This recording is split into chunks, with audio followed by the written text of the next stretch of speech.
I was buried beneath my shame. Who could carry that kind of weight? It was my tomb till I met you. I was breathing but not alive, and all my failures I tried to hide. It was my turn till I met you. You called my name and I ran out of that grave, out of the darkness into your glorious day. You called my name and I ran out of that grave, out of the darkness into your glorious day.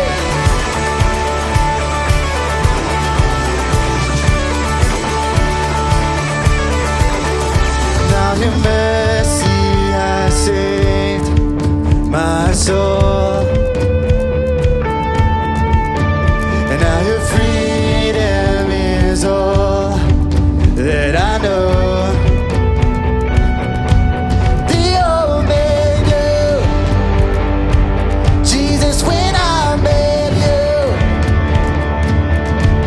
You called my name and I ran out of that grave, out of the darkness into your glorious day. You called my name and I ran out of that grave,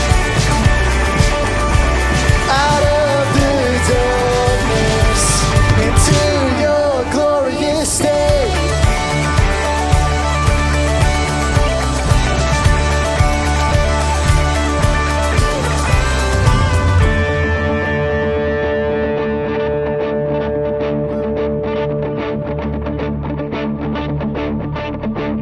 I needed rescue, my sin was heavy, but chains break at the weight of your glory.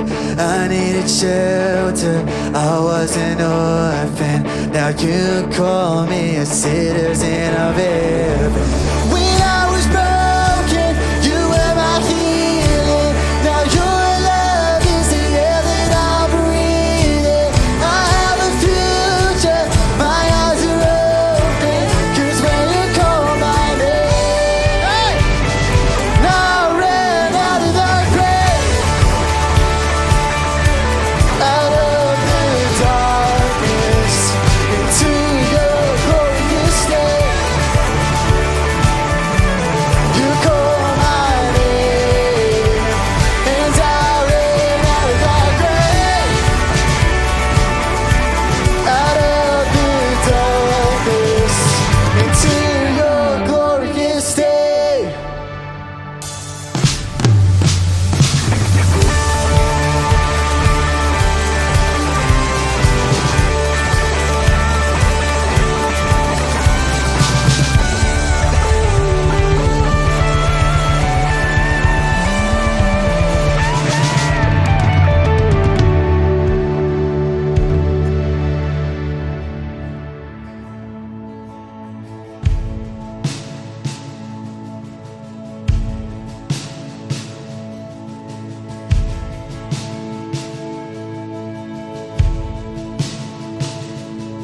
Behold the Father's heart, the mystery He lavishes on us. His deep cries out to deep, oh how desperately He wants us.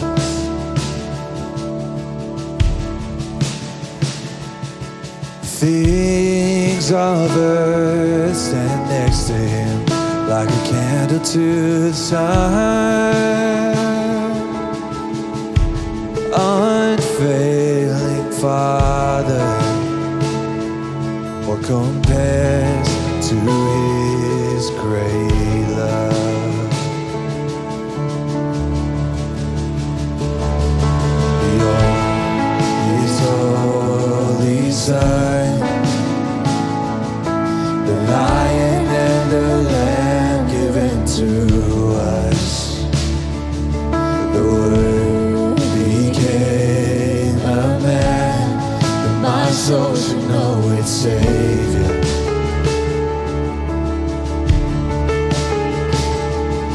Forsaken for the sake of all mankind, salvation is in his blood. Jesus Messiah,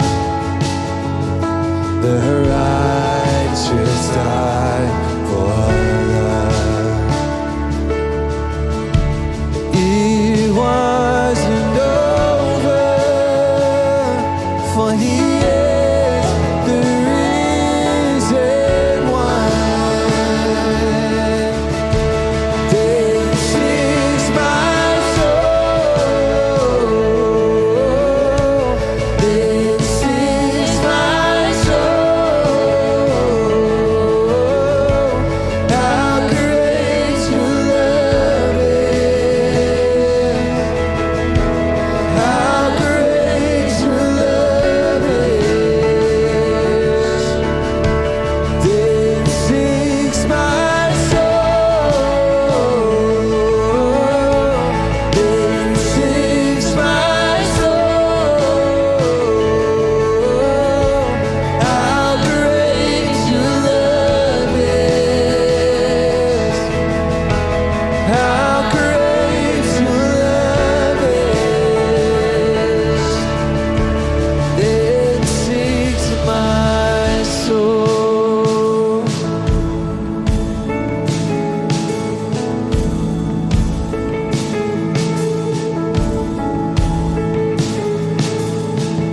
Behold, I have a friend, a spirit breathing holy fire within. My ever-present help, speaking truth where I can find it.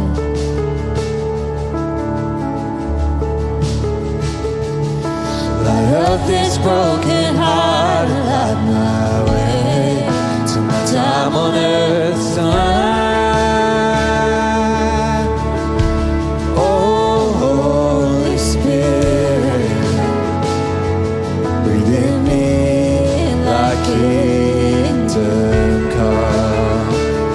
Oh, Holy Spirit. Oh, Holy Spirit, let your work in me be done. This is my soul. This is my soul.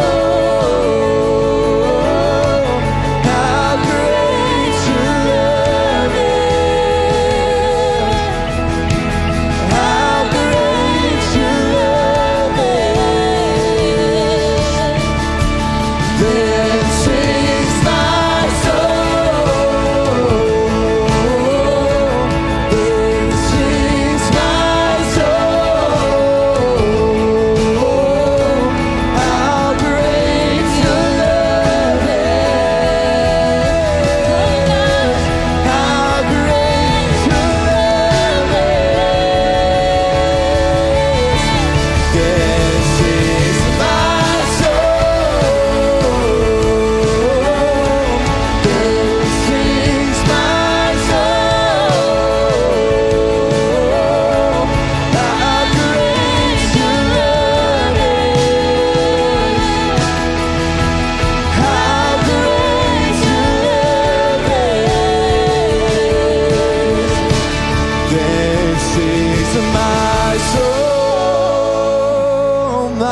my Savior God, to thee.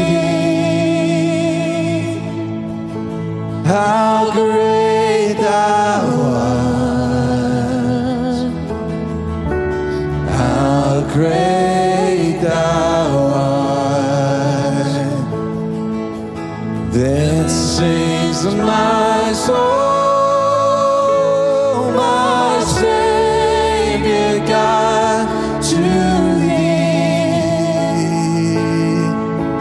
How great thou art, how great thou art,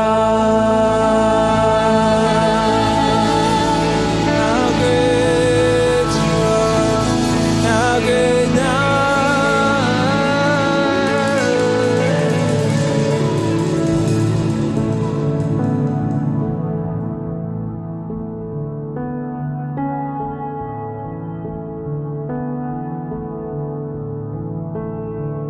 How great the chasm that lay between us, how high the mountain I could not climb. In desperation, I turned to heaven and spoke your name into the night. Then through the darkness, your loving kindness tore through the shadows of my soul. The work is finished, the end is written.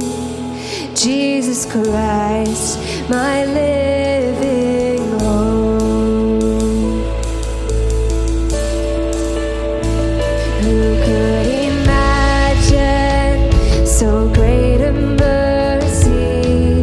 What heart could fathom such boundless grace? The God of ages stepped down from glory to wear my sin and bear my shame. The cross has spoken, I am forgiven. The King of Kings calls me his own. A beautiful Savior, I'm yours forever. Jesus Christ, my living hope. Hallelujah, praise the one who set me free. Hallelujah, death has lost its grip on me. You have broken every chain. There's salvation in your name, Jesus Christ, my living hope.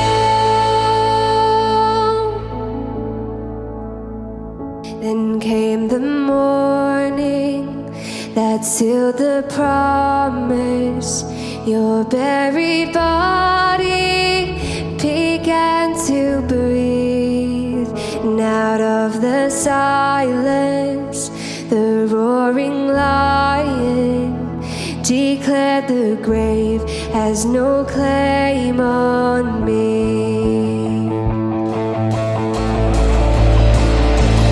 Then came the morning that sealed the promise.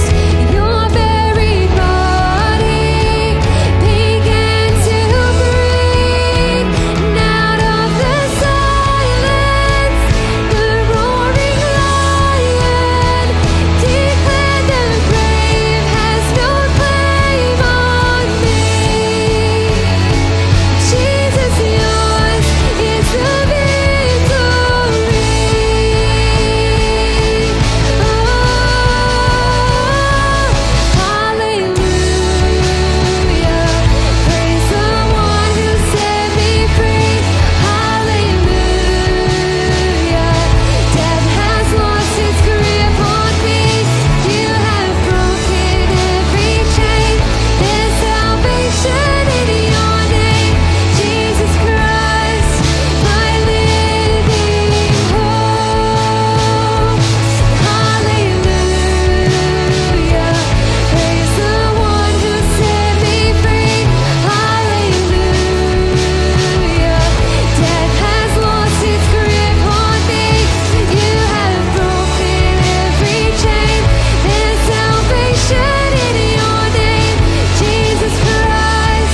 church today. It's so good to see you again. My name's Bailey, and for some of you, I feel like you haven't potentially seen this space for a while. And so what we're going to do is we're going to take you on a little bit of a tour. Maybe you're brand new to Seeds and you've just joined online. You've never even seen what this building looks like. There's been a bunch of changes that have happened through this time off, I guess, and we want to show you around. So let's go together. Obviously, this is our lovely cafe. You can see there's a couple of different things happening. This machine hasn't been used in a very long time, so looking forward to that coming off again. We're going to come in through here. This is a great space. This is actually where we recorded a whole bunch of our Church Online stuff until this week. So we've officially moved out of the hall. There's room now for your small group to come in if you book your space. You can come in and have events in here if you like, and we're going to keep moving through. You can see there's a whole bunch of keep your distance signs and all that kind of stuff. So we're being responsible if anyone asks. We're going to come through here. We got two of our lovely staff here. Hi, Margaret and Leeland. Hi everybody. Hello. What's happening today? What's happening? I'm answering the phone. Answering the phones? Yeah. We're making decisions about the future. Decisions about the future. Yeah. That's always good. Yeah. What What it looks like for next Monday. Oh, Yeah. very Restrictions interesting. lifted. It's pretty exciting. Very interesting. Really looking forward to it. Well, thank you. Thank you. Thank you, Margaret. We're going to come in here. Everybody. All right. This is the trusty, faithful auditorium. This has been empty for a very long time, and this week we moved back in here, so it looks a little bit different. We got our sound stuff. We're going to have cameras and stuff up here as well, and then we're going to move through. It's going to be a little bit weird because we have to kind of space out the chairs, but it is what it is, and we're just going to do that. I just wanted to give a massive thank you. For a lot of us, we watch church online and we can look at all this kind of stuff, and it's very interesting how it looks when we're on and when we're doing all this kind of stuff, but there is so much that happens that is behind the camera as well. Sarah is doing a lovely job right now following me around the place. But there's so many people that go into putting the production together of our church services and whatnot. So I wanted to give massive shout out to Simon Malcolm, Dave Mashi, Luke Gill, James Desari, Stephen Wright, all those guys that are just helping behind the scenes. You don't really get to see them very much, but we did a massive move back here into the auditorium this week, and there were a whole bunch of people that helped. So massive thank you to those guys. If you see them, or if you see them on the chat or whatever, send them a message and say thank you. Want to let you in on one thing that's happening very soon. Next Sunday at 6 p.m. and 7:30 p.m. we are re-streaming the Christmas Spectacular from last year. It was filmed on this very stage. It wasn't actually filmed with the idea that we would play it back for an online experience during a whole pandemic or whatever, but we are really excited to have an experience all together for Christmas in July. So we want to encourage you to invite your friends over, be socially distanced, have a Christmas in July dinner or whatever, and sit together and experience the joy of Christmas together. We're excited to be partnering with Bright Futures, and this is going to be a fundraiser for raising money for things that they're doing in India. So we're really excited to be partnering with them for that. We also would like to give an opportunity for people to give online. If you haven't set up online giving, we encourage you to do so. But if you still would like to give in cash, you can organise a time to come into the office. We've got a really exciting service for you today. We've got a really special interview with Kerri and Stefan Palm, which we filmed a couple of weeks ago. They've got an incredible story to share with you. So let's tune in together for that. Rod Dyson's my name, and I'm glad to join with you in worship today. When I think about my life as a Christian, stories have been so important. Of course, at the very beginning and in an ongoing way, the stories of Jesus have been a foundation. And when you think about the Gospels, there are so many stories there from Jesus' life. And in the first Gospel, Mark, it's really all stories. There isn't the passages of teaching that you find in the later Gospels. And then in an ongoing way, the stories of other Christians have encouraged me and continued to teach me as a disciple. Today we're going to listen to really a deep and profound testimony that can encourage and inspire us all. And I pray that the Holy Spirit will bring that alive in your lives as you listen to it.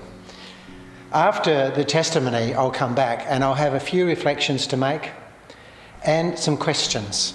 And those questions will be in the chat column, so be ready to take a screenshot or to note them down with a pencil, and they'll be on the screen as well. But first, let us hear this story. Well, for those of you that don't know me, my name's Kristen, and it's a privilege today to be able to be here with Kerri and Stefan Palm. A lot of people may not know you guys, and some might know your faces, but not really have had a chance to hear much of your story. And so I wondered, Kerri, whether you could start by just telling us a little bit about yourselves and also your family. Of course. Thank you for having us, Kristen. So Stefan and I met here at Seeds actually in 2001, and we've been married 18 years. And Stefan is the only male in a very female-dominated house.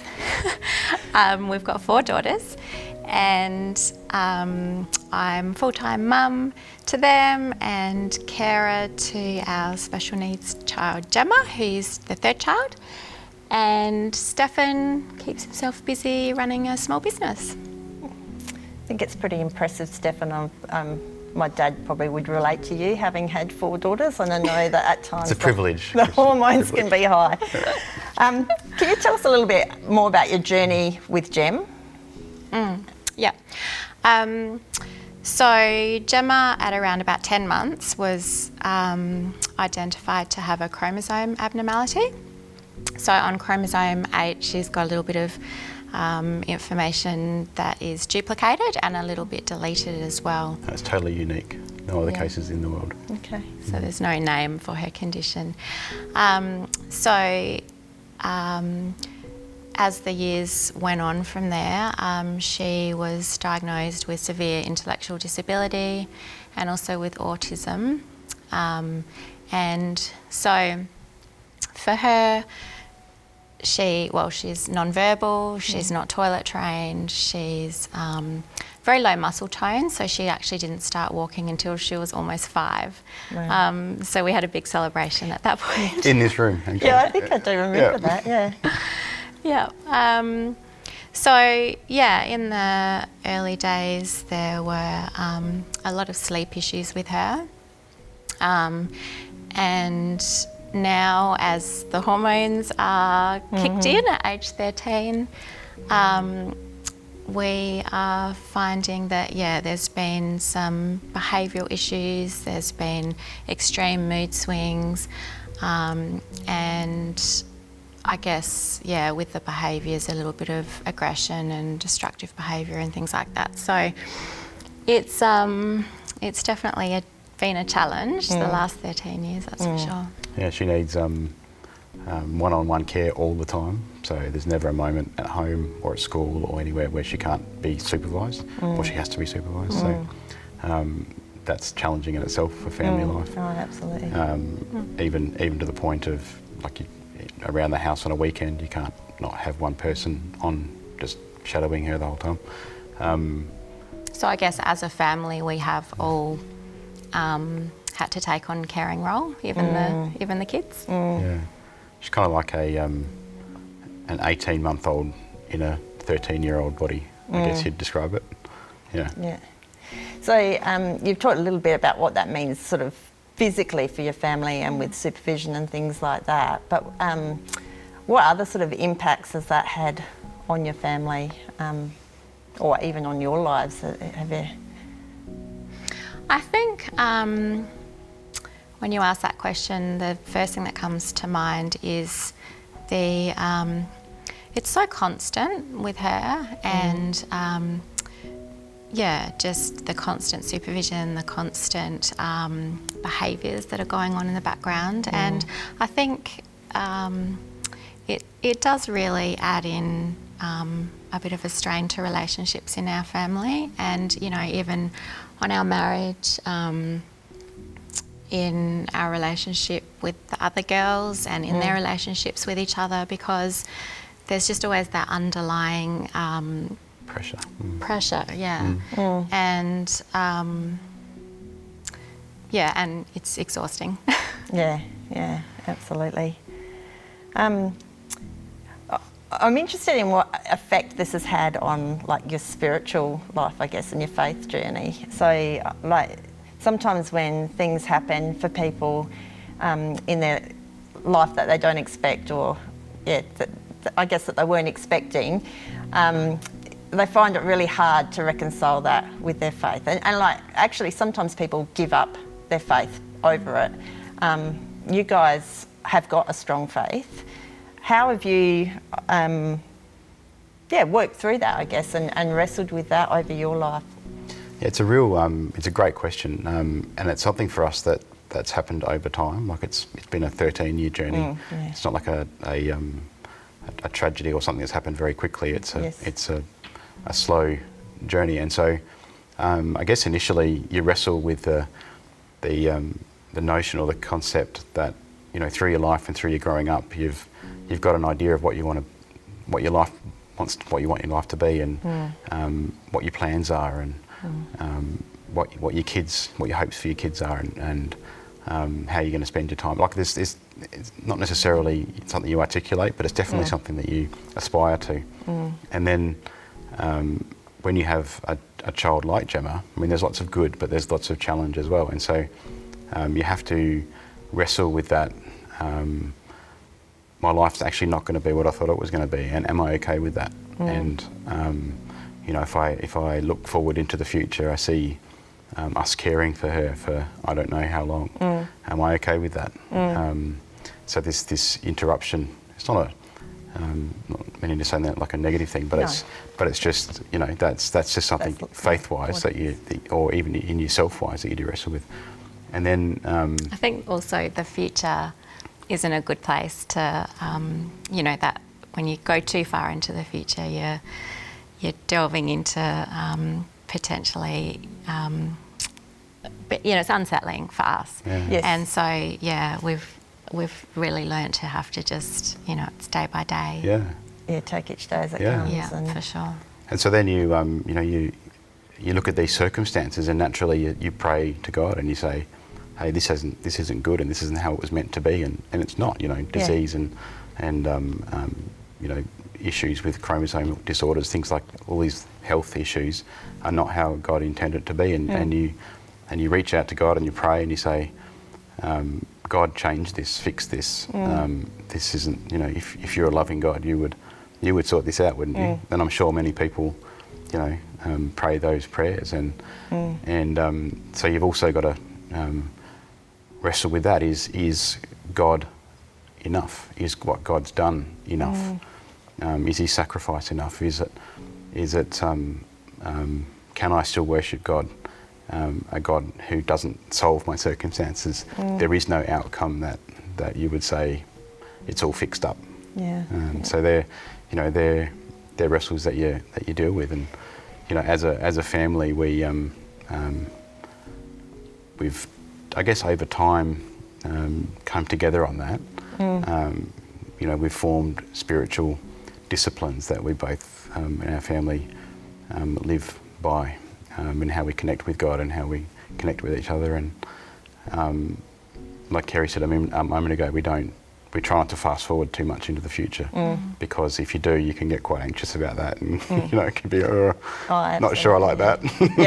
So it's being present in the moment and being aware and okay with how things are, and then also being surrounded with good people, good community. Like I've got a whole bunch of friends, band of brothers almost, that I relate to and that support me, and we've got some precious family friends that we connect with and that do life with us in our messy, unpredictable, always cancelling life. And it's been amazing, the people that God has brought into our lives through this journey with Gemma. It's like just incredible.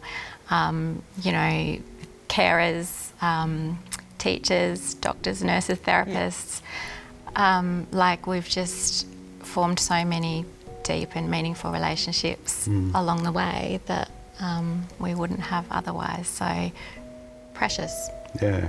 So yeah, it's always a journey. Like it's never something that you say you've done with it. Yes. And that you've conquered that and you're all good now, thanks. But yeah, it is definitely a wrestle, and I guess we've learnt lots of stuff in our faith through it. Yeah. Can you elaborate a bit on that? Like when you say you've learnt lots of stuff. I think, and I'm doing a bit of talking, sorry, Kerri. That's all right. That's all right, she started. Yeah, I think crisis, in whatever form it comes in, we've experienced lots of people experience it in different ways and to different levels, but crisis refines you. I think that when you walk through those crisis moments or times or seasons, and even if they're longer than seasons, you have choices to make about how you resolve that and how you deal with it. And I think that 13 years is a long time to sit in a situation like that, and over that time it does a work in you. It forces you to ask questions about who you are and your identity in Christ, and what choices you'll make about life and how you will invest in your circumstances. So a bunch of stuff comes to mind when I think of that question, and just a couple of examples.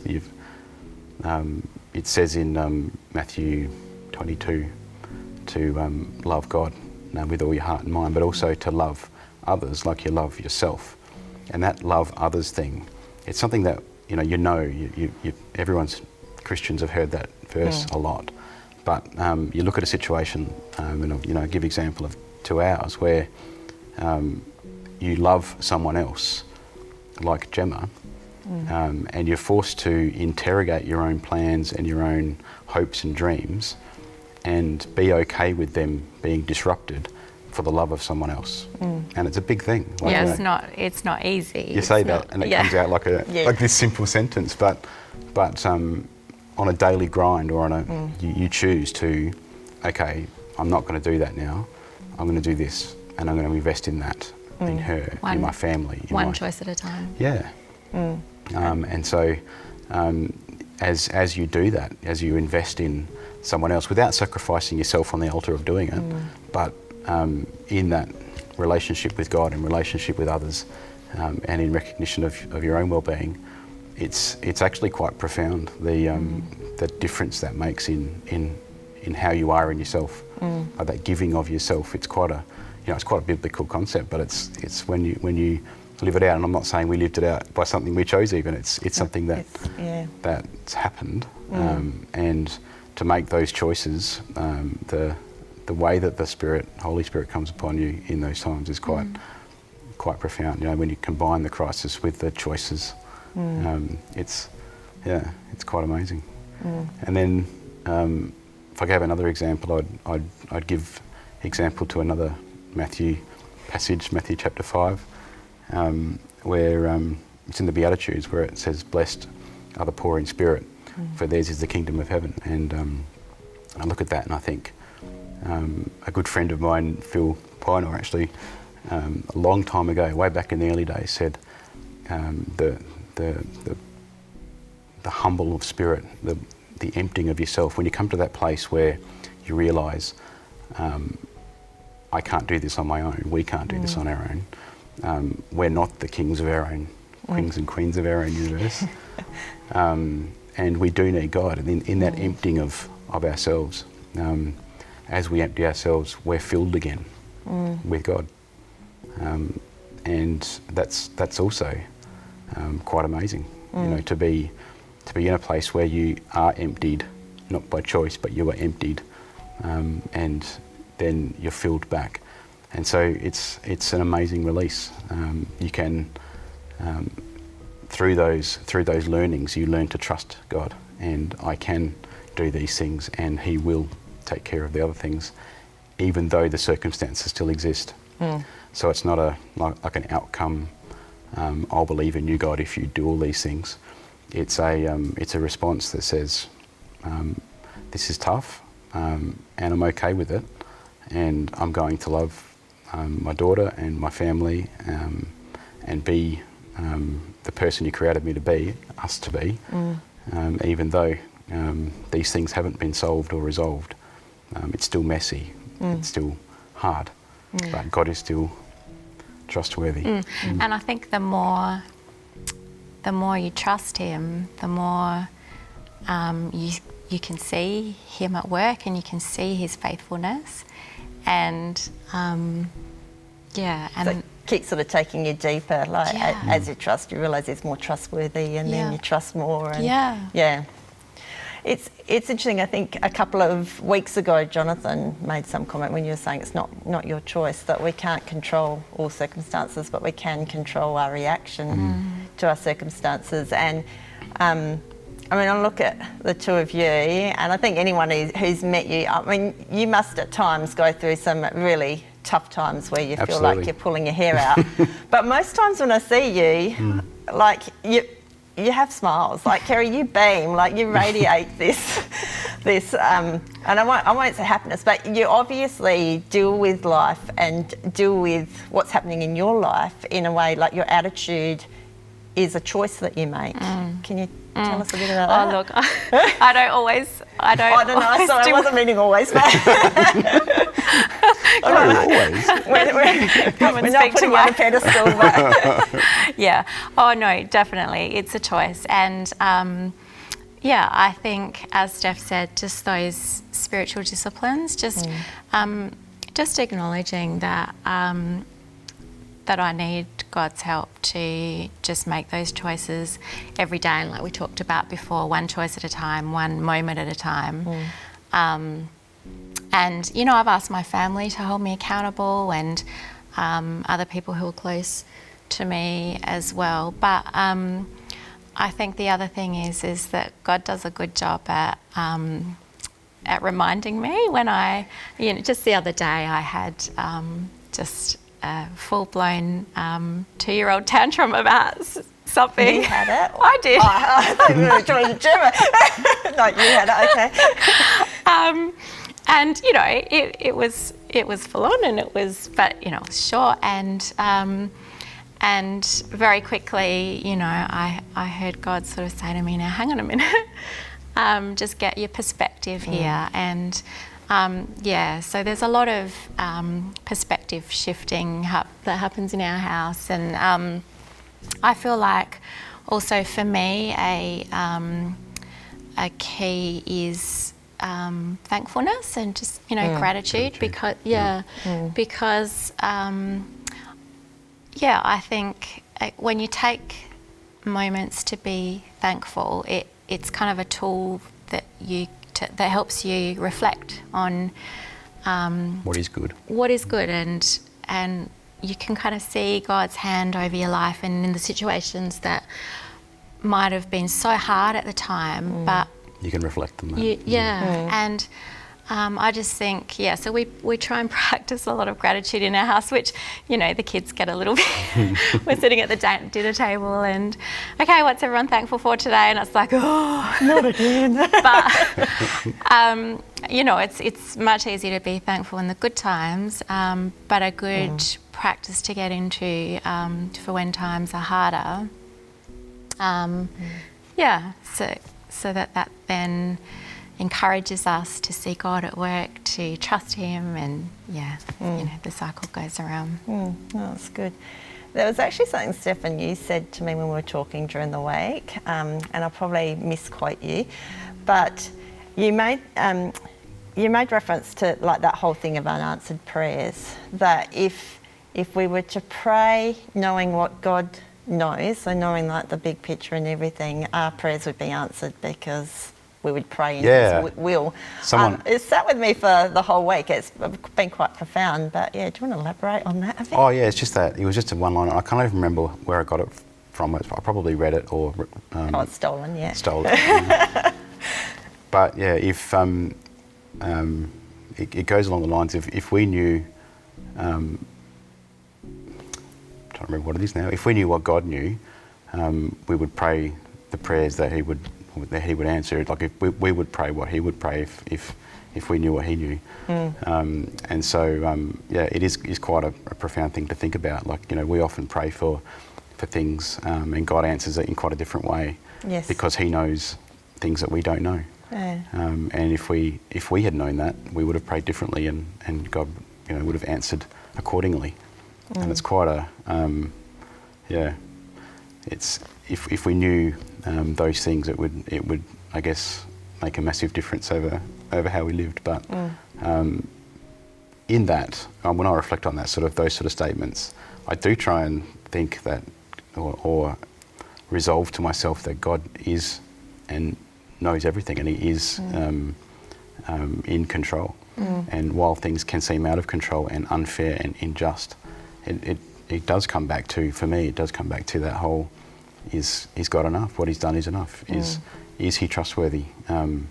Is His dying on the cross good? Does it, the fact that brings me into relationship with Him, both now and forever, can I do life circumstances knowing that? And the answer's got to be a resounding I can. And that's, you know, isn't that great? Yeah. It's been great hearing your story. I think, I don't know whether people listening have had perhaps experiences similar that you can relate to. Everybody has their own journey, but oftentimes some things come up in life that we're not expecting, and you know, sometimes it's something big that lasts for the rest of your life, and sometimes it's something that only lasts for a time. But I just think it's inspiring hearing you talk about how God's working in your lives through what's happening. And I just wonder if it's okay if I can pray for you as we close up. Yeah, sure. Yeah. Father, I do thank you for Kerri and Stefan and for their family. And Lord, I thank you for the love that you've given them. I thank you that they know and are sure in their faith and in knowing that you gave Jesus to die for each of them. Lord, I thank you that through challenging times in our lives, you grow us, you strengthen our faith, and you really do just hone things for us. And Lord, I pray for this family as they continue, that you would just continue to draw them close to you as they draw to you, and that you would be with them each and every day through the struggles. You would continue to remind them, as Kerri said, that to keep things in perspective, and that we'd see more of your perspective. And Lord, I pray for those listening today that if something resonates, that they'd just be able to bring that to you too, and that they might have been encouraged from what they've heard today. Amen. Amen. So the testimony we've just heard reminded me of the end of the book of Job. Job's a little book in the Old Testament. Now, Job's suffering is really unimaginable. His children and his servants die, his possessions are stolen. And there's no way that we should super spiritualise this by saying it's okay because God's in it. The grief and loss are terrible. But in the midst of that grief and loss, Job comes to understand some really deep things about the character of God. Now, he does acknowledge there's some things about God that are too wonderful to know. But then he makes this comment in Job 42 and verse 5. My ears had heard of you, God, but now my eyes have seen you. Now that's a whole different level of understanding. This is what I heard in the testimony of the Palme family. In their long journey of love and challenge and struggle, they have seen some deep things of God. Now that doesn't remove the ongoing challenges of caring for Gemma, but the presence of God, as they say, has refined them and done a work in them. Now here are some ideas for reflection. As I said, these will be posted on the chat column. So firstly, what is the hard thing in your life? What is the difficult thing? What is the thing that you can't resolve and that you're working through? Tell God about it and share it with trusted friends. And you might like to refer to Psalm 142 verses 1 to 3 as an example of sharing it. Secondly, focus on God first. If you focus on the problem, that's what you'll see. But if you focus on God, you'll begin to see the bigger picture of God, and you can pray in harmony with the Spirit. And you might like to focus on one of the versions of the Great Commandments, and one of those is Luke 10:27. Thirdly, practice thankfulness and gratitude each day to help you see the goodness of God. Philippians 4:4-9 will help you with that. And then fourthly, wait on the Lord. See, the interesting thing about patience for a Christian is that it's an active thing, not a passive thing, because we're trusting God to act in our lives and in the world. Perhaps refer to Psalm 27:13-14. So talk about this amongst your friends in a small group, or even reflect on these things yourselves. May God bless you as you bring your struggles to the foot of the cross each day. You are here, moving in our midst. I worship you, I worship you. You are here, working in this place. I worship you, I worship you. You are here, moving in our midst. I worship you, I worship you. You are here, working in this place. I worship you, I worship you.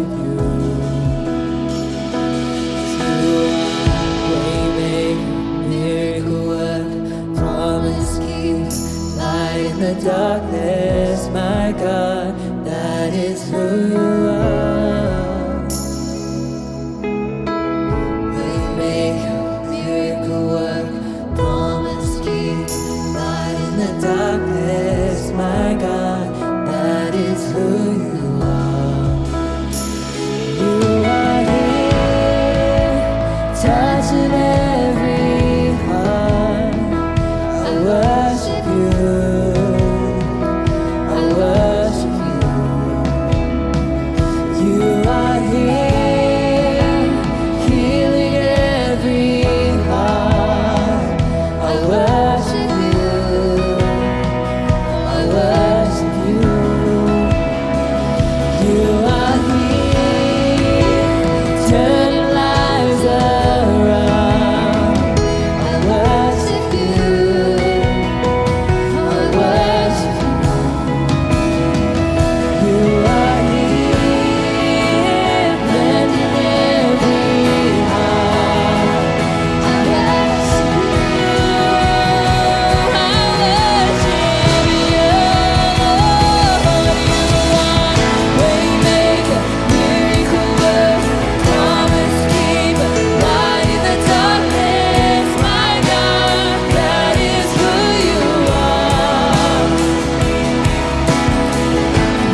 promise keeper, light in the dark.